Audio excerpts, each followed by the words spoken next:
Las tropas francesas que ocuparon España en octubre de 1807 no representaban lo mejor de los ejércitos imperiales. Napoleón Bonaparte no creía que los españoles ofrecieran una resistencia digna de sus formaciones más aguerridas. Así y todo, los soldados imperiales eran muy superiores a los improvisados grupos de patriotas a los que se enfrentaban. Estas diferencias se notaban fundamentalmente en las campañas a campo abierto, pero perdían eficacia cuando los combates se desarrollaban en ciudades amuralladas. La abnegación y el heroísmo de los defensores suplió su falta de preparación. A un coste terrible, Zaragoza y Gerona fueron los ejemplos más notables del sacrificio al que estaba dispuesto el pueblo.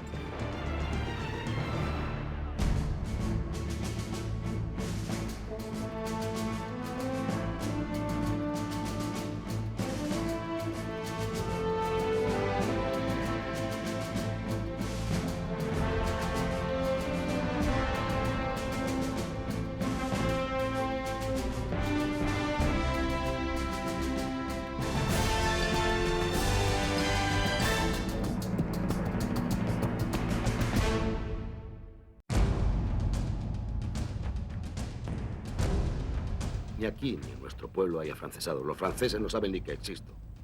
¿No será una locura seguir luchando? ¿Qué estás diciendo, Damaso? ¿Es que vamos nosotros solos a derrotar al amo de Europa? Lo será de Europa, no de España. Zaragoza sigue resistiendo el sitio. La insurrección no está sofocada en muchas partes y en Andalucía se están concentrando todas las fuerzas dispersas. Los ingleses están de nuestro lado. Los dos sitios, que sean los dos sitios de Zaragoza, con el sitio de Gerona y los dos personajes destacados, o sea, Palafox y Álvarez. Bueno, pues Álvarez de Castro, bueno, pues tienen un significado. Es la resistencia a ultranza, lo que llamaban en aquel momento la resistencia numantina, hasta el final. Realmente Zaragoza, en el primero de los sitios sobre todo, que es el más característico, el primero de los sitios lo que significa es cómo una población civil va a hacer frente al más poderoso ejército de la Europa del momento. Y lo va a hacer como consecuencia de una serie de ingredientes que consiguen construir un bloque de resistencia que hasta ese momento era difícil de sospechar.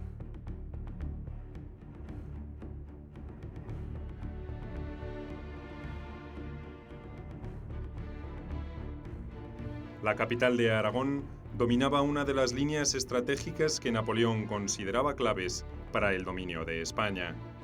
La primera corría en diagonal al oeste y al sur de Francia hasta Burgos y Valladolid. Era el camino obligado hacia Madrid y luego hacia la frontera portuguesa. La segunda descendía por el Valle del Ebro hasta el sur de Cataluña.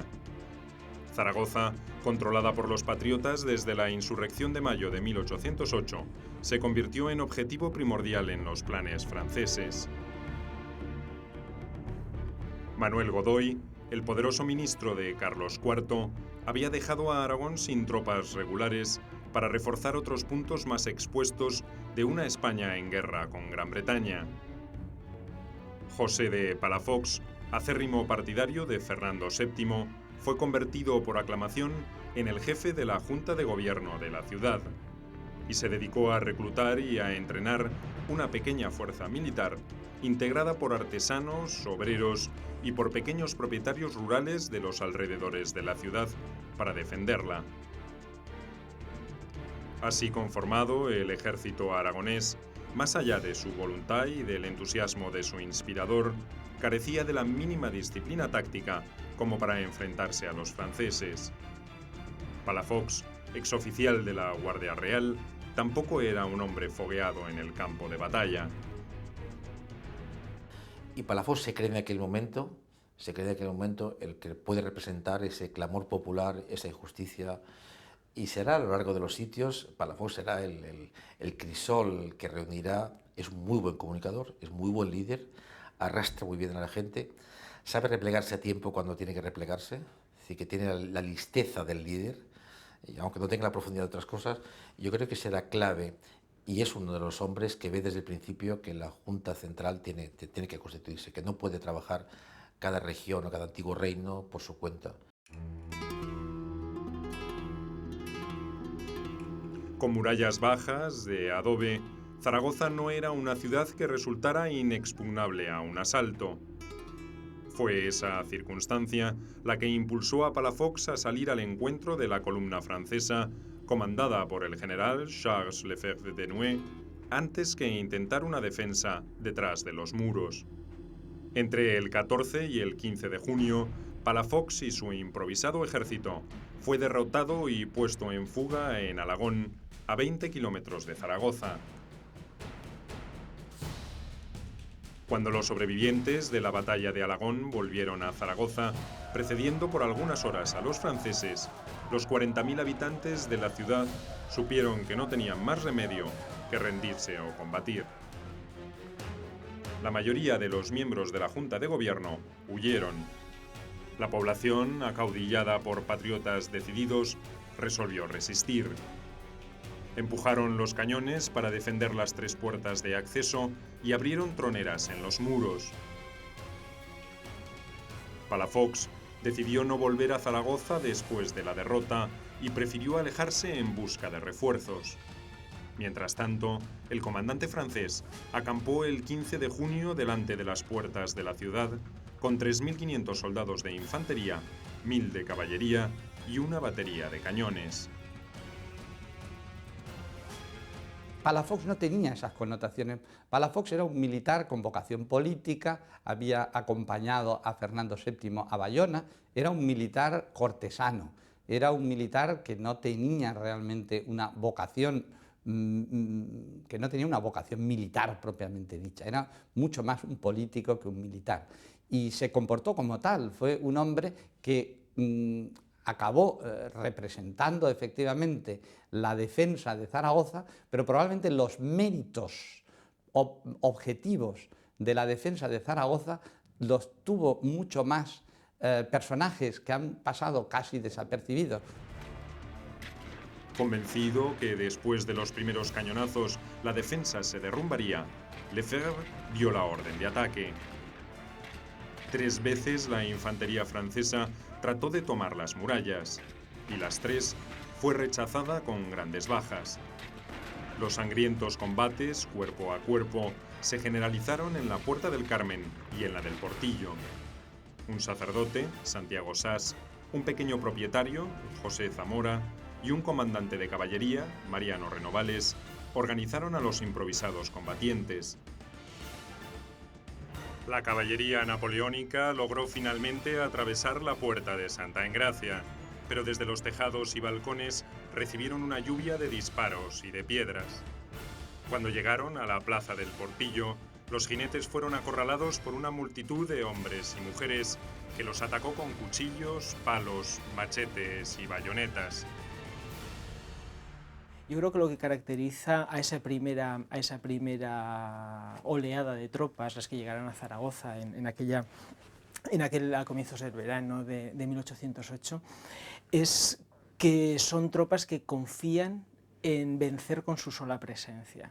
Es decir, no son tropas preparadas ni en disposición de iniciar una campaña sólida frente a un enemigo que todavía está por dibujar. Es decir, el enemigo en ese momento todavía no ha mostrado siquiera su rostro. Es decir, Zaragoza es una invención.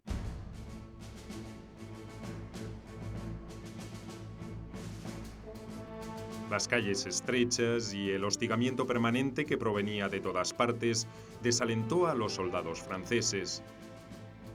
Un oportuno refuerzo de tropas catalanas al mando del coronel Francisco Marcó del Pont, que entró por el lado norte de la ciudad, obligó a Lefebvre a tocar retirada. En 9 horas de intenso combate callejero, la orgullosa columna napoleónica perdió 700 hombres y 6 cañones. Los defensores tuvieron alrededor de 300 bajas, entre muertos y heridos. Palafox, que en Belchite había reunido una pequeña fuerza, quiso atacar la retaguardia francesa, pero en Épila fue nuevamente derrotado el 24 de junio de 1808. El inusitado traspié preocupó al alto mando francés. Hasta los afrancesanos, pues sintieron admiración, auténtica admiración por la resistencia de los zaragozanos. Y en los propios periódicos franceses y afrancesanos, pues hablaron de resistencia numantina, como decía, pues, expresándole esa admiración. Se puso totalmente furioso Napoleón, dando órdenes terminantes a su hermano para que no se escribiera una sola línea a favor de los defensores de Zaragoza, afirmando que así se fomentaba la resistencia de todas las demás ciudades. El elegido para dar una lección a los aragoneses fue un veterano del ejército napoleónico, el general Jean-Antoine Verdier. Reunió una fuerza de 14.000 infantes, 1.000 soldados de caballería y 20 cañones, y reanudó el ataque a la ciudad. En Zaragoza, en tanto, los preparativos eran febriles. Los caudillos populares, surgidos durante la defensa, organizaron grupos de vecinos para defender las puertas y para construir barricadas. En ausencia de Palafox, su hermano, el marqués de Lazán, formó una nueva junta para organizar la resistencia. El 28 de junio llegaron de Lérida cañones de gran calibre y contingentes de soldados huidos de Barcelona y hasta de Madrid. Se pudo reunir así a 8.000 hombres armados, de los cuales solo 1.000 eran combatientes profesionales. Nunca el emperador pensó en una resistencia nacional de lo que después se va a llamar la nación en armas, que es un concepto que surge en Prusia en la segunda mitad del siglo XIX, pero esto desconcierta absolutamente al emperador y a los generales franceses, a pesar de que había habido informes por parte de algunos agentes, como uno de ellos, el más conocido de todos ellos, es el del gentil hombre Tournon, que hablaba de que había un espíritu, se habla ya de espíritu nacional, que está entusiasmando a los españoles para enfrentarse al ejército ocupante. En la medianoche del 30 de junio de 1808, el general Verdier ordenó iniciar un bombardeo que se prolongaría por 27 horas. Los proyectiles franceses no causaron un daño significativo en la ciudad, pero abrieron brechas en los muros. En la madrugada del 2 de julio, la infantería napoleónica, dividida en 6 columnas, lanzó un ataque masivo. En las puertas y en las brechas se protagonizaron intensos combates y actos de heroísmo. Uno de los más recordados fue el protagonizado por Agustina Zaragoza Domènech, más conocida como Agustina de Aragón. La mujer, de apenas 22 años, se hizo cargo de un cañón en la puerta del portillo y con una descarga de metralla detuvo una ofensiva de infantes franceses.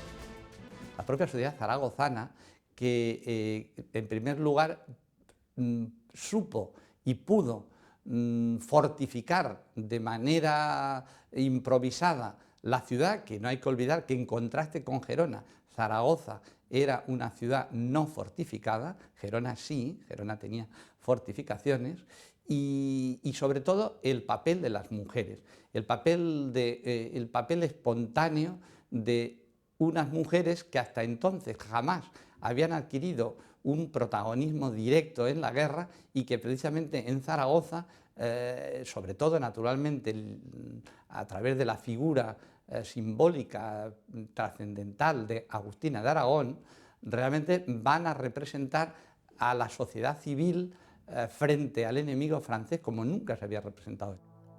Palafox había retornado a la ciudad con 1.300 hombres y asumió el control de la defensa. A lo largo de todo el día, los franceses chocaron contra los derruidos terraplenes, pero no lograron penetrar en Zaragoza. El general Verdier resolvió entonces cambiar de táctica. Mandó cavar trincheras, bloqueó la carretera del norte, que cruzando el Ebro unía a la ciudad con el resto de Aragón, y sitió a los defensores. Palafox impuso en consecuencia disciplina marcial y racionamiento estricto a los habitantes. Hay que ver que Palafox pues mantuvo pues un ánimo de defensa absolutamente extraordinaria. Supo crear desde el principio y desde el parte de Victoria, que manda a la Junta de Gobierno, al Consejo de Castilla, inmediatamente para anunciar que Lefebvre ha tenido que levantar el primer sitio, pone en marcha él mismo pues ese mito de la resistencia de Zaragoza, y lo hace de manera extraordinaria.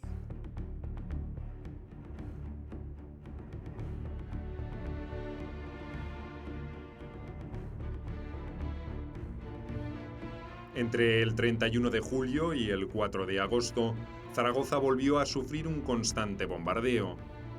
Esta vez, los proyectiles demolieron gran parte de la ciudad y comenzaron a mellar el ánimo de sus habitantes.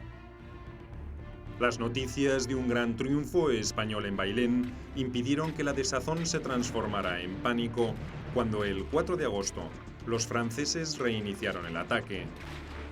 300 metros de muralla habían sido reducida a escombros y por esos huecos la infantería napoleónica consiguió penetrar en la ciudad para enfrentarse con los defensores en un combate calle por calle. A pesar de las bajas sufridas, los franceses llegaron al Coso, la arteria principal. El Lefebvre es ímpetu, es ardor, es maniobrero, es un hombre más que lleva una carrera muy buena, se sabe muy bien observado por Napoleón, tendrá luego una carrera, será una carrera brillante, pero no se distingue por el aplomo ni por la prudencia o la esa que tiene que tener un general que actúa solo y que tiene que ocupar, incluso con rentabilidad. Yo me he preguntado muchas veces también, bueno, ¿era tan necesario para el ejército francés ocupar la plaza de Zaragoza calle por calle? ¿O hay aquí ya una especie de pundonor, o hay ya una especie de agarrarse al orgullo para decir, bueno, esos caerán pase lo que pase?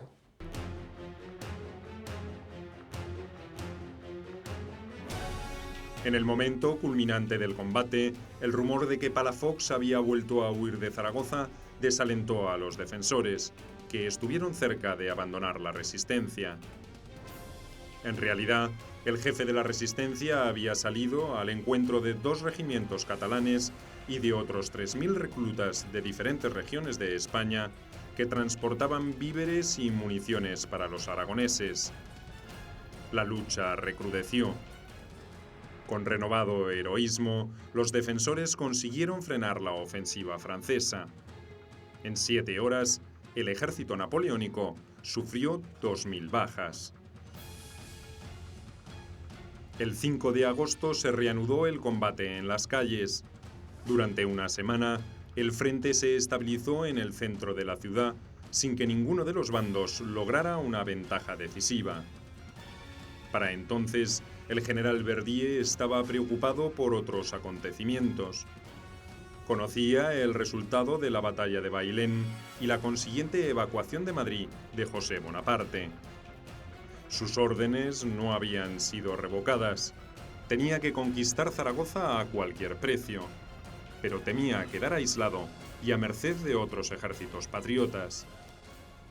Entonces, probablemente si la batalla de Bailén no hubiera supuesto, y el abandono del rey José de sus palacios en Madrid, no hubiera tenido lugar coincidiendo con esa fase final del sitio, probablemente el sitio no se hubiera resquebrajado, se hubiera alargado algo más de tiempo y hubiera sido fácil que hubiera terminado con el éxito de los ejércitos franceses. Sin embargo, esa situación de la derrota de Bailén y del abandono del rey José, digamos que hace que el suelo se mueva bajo los pies de los que están cercando y sitiando la ciudad.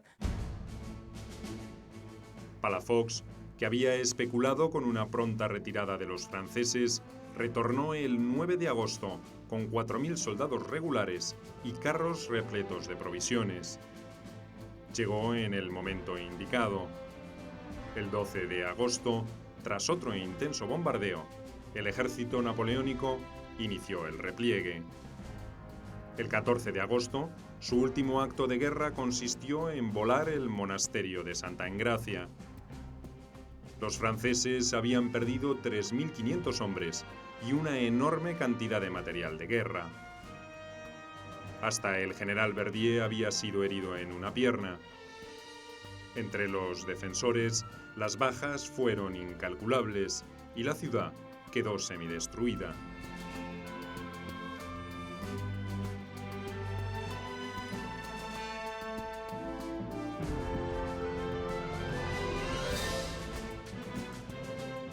Palafox es el ejemplo típico de general mediático, un hombre que tuvo un olfato extraordinario para darse cuenta de la importancia de los medios y que supo construir el mito de los sitios, lo cual es atípico totalmente después del primer sitio de Zaragoza. En el receso posterior al primer sitio de Zaragoza, él ya estimuló una imagen extraordinaria del heroísmo de los defensores de Zaragoza, fabricó él el mito de Agustina de Aragón. La construcción del mito del sitio de Zaragoza se produce mucho antes de que Zaragoza fuera tomada. 4 meses más tarde, el infierno volvió a desatarse en Zaragoza.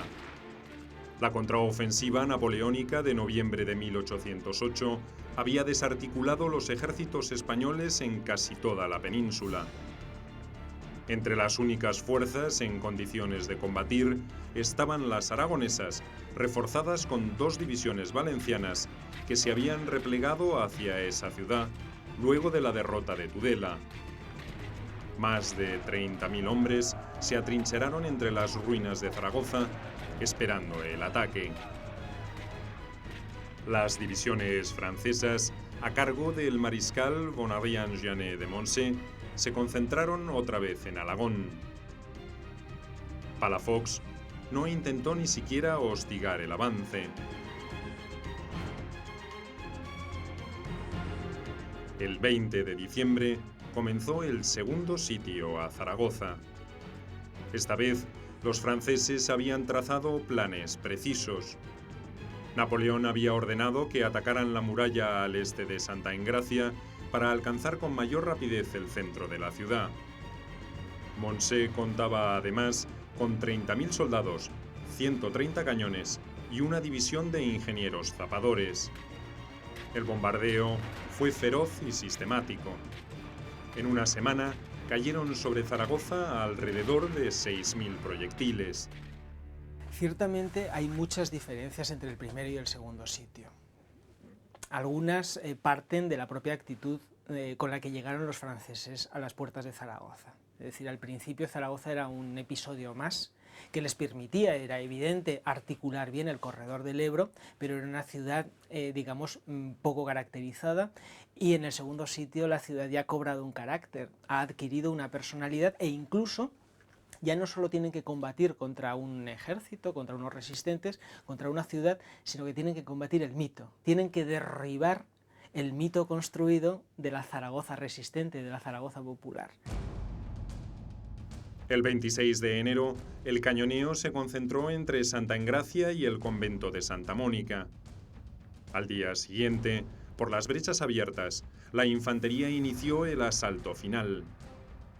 Los franceses minaban casas, iglesias y conventos donde se parapetaban los defensores y las hacían volar por los aires. En todas las calles se habían cavado trincheras y en todas las casas se habían abierto troneras para los fusiles. La lucha fue encarnizada.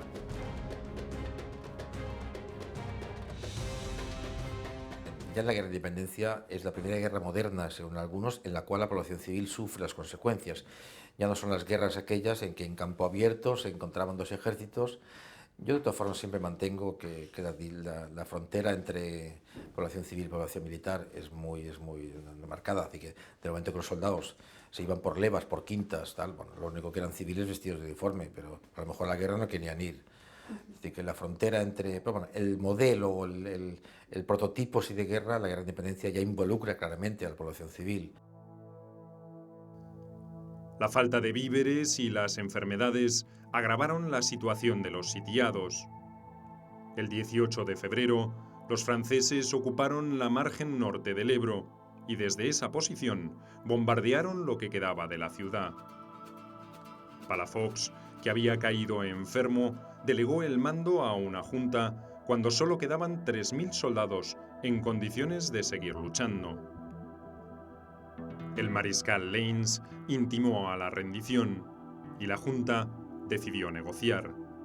El jefe militar francés accedió a otorgar un perdón general a cambio de que la guarnición abandonara la ciudad y depusiera las armas. Conmovido por el espectáculo, Lannes escribiría poco después: «Para conquistar allí una corona hay por lo pronto que matar una nación». Muchos militares franceses, no todos, claro, pero muchos militares franceses van a tener muy mala conciencia de la maldita guerra de España. Hay que ver que la mayoría de esos militares franceses y los altos mandos en especial procedían del ejército de la Revolución. Era gente que se había enganchado para defender la libertad, defender a la nación, a la patria en peligro, a la nación, para la libertad de Francia, pero la libertad de los pueblos en general, y ver que participaban en una guerra de opresión, con destrucción de los paisanos, en esa guerra en contra de los paisanos, a muchos militares les costó mucho participar en ello. La caída de Zaragoza dejó a los ejércitos franceses las manos libres para concentrarse en ahogar la persistente resistencia catalana. El objetivo a batir era la ciudad fronteriza de Gerona, donde después de sufrir varias derrotas en campo abierto, se había reunido lo que quedaba del ejército patriota de Cataluña. A diferencia de Zaragoza, Gerona era una plaza fuerte que durante siglos había servido de defensa estratégica a Barcelona.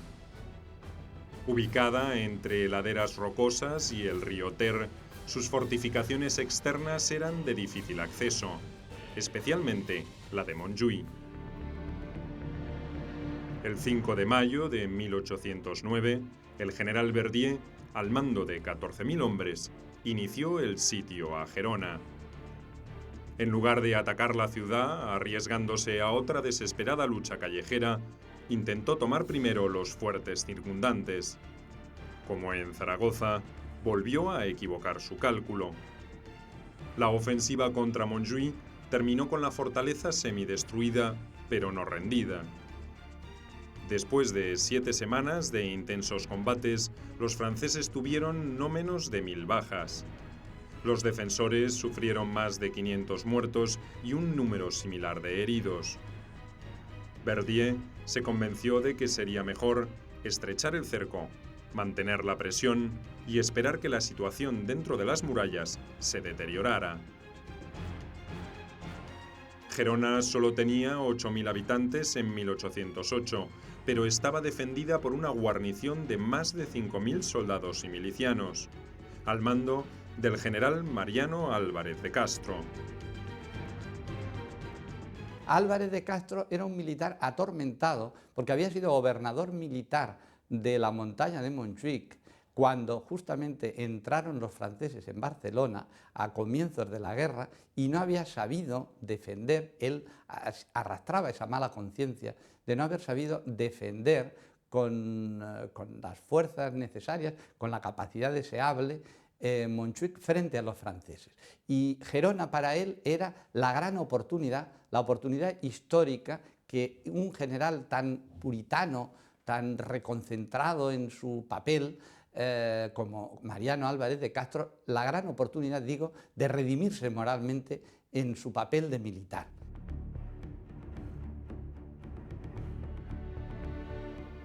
Severo y convencido de su meta, no estaba dispuesto a rendirse aunque tuviera que someter al martirio a toda la población.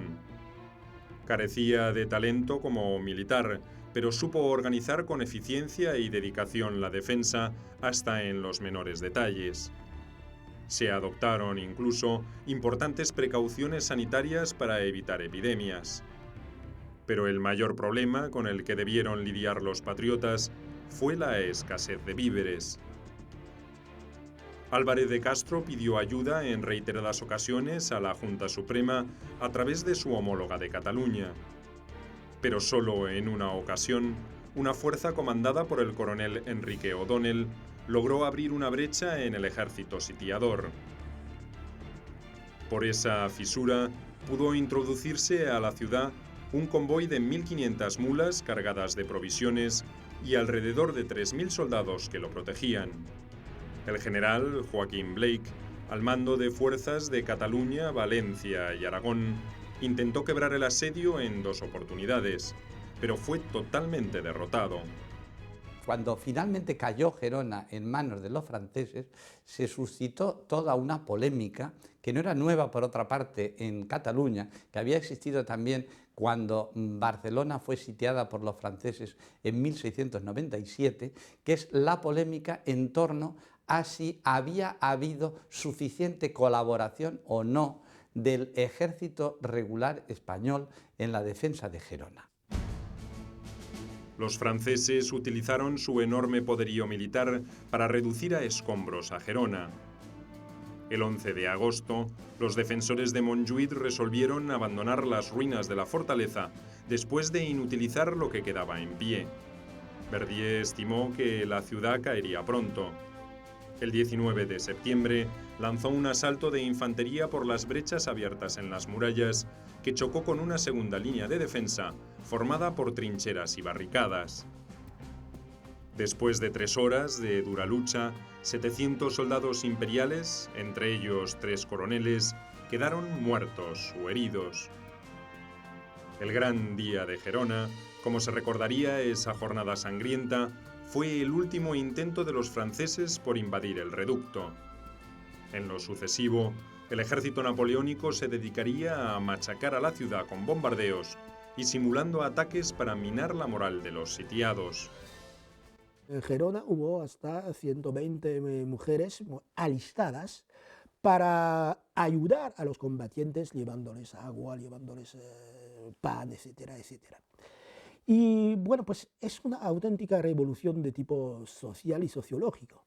Esa participación, no a nivel político, sino a nivel más concreto de los combates, pues muestra muy claramente que todo ahí, ahora cuando digo pueblo español, no lo entiendo en el sentido únicamente de pueblo leano, sino del pueblo de las mujeres como categoría propia, que bueno, pues asumieron un papel en aquel momento tan importante como el de los hombres.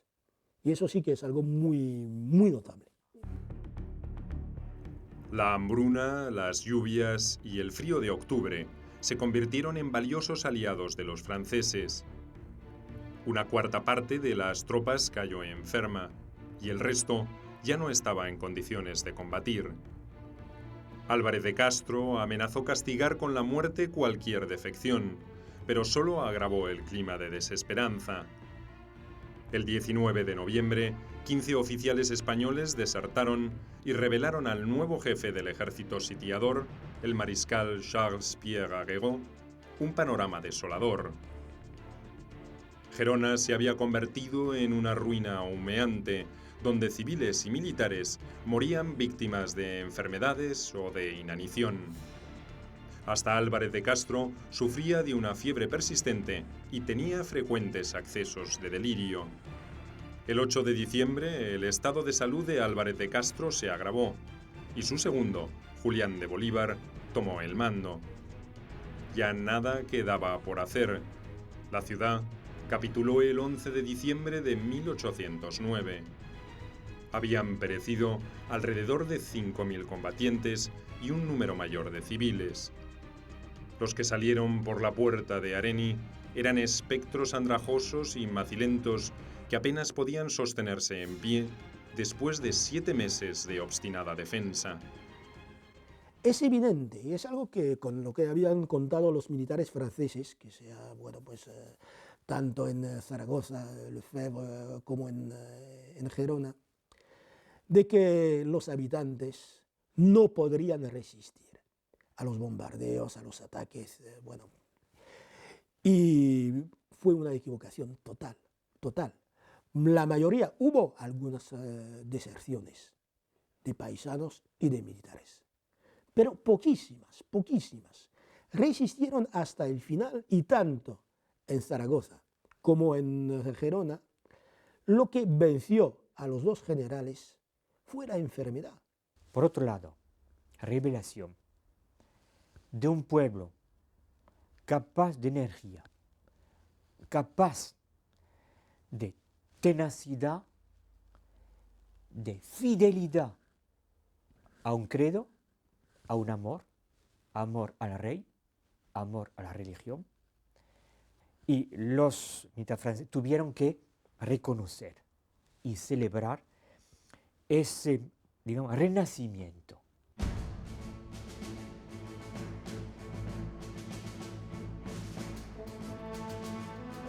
La resistencia hasta las últimas consecuencias de ciudades mártires como Zaragoza o Gerona despertaron admiración en España, pero su utilidad militar fue dudosa según algunos especialistas, pues muchos soldados veteranos y valiosos oficiales, además de pertrechos bélicos, se perdieron en esas heroicas defensas.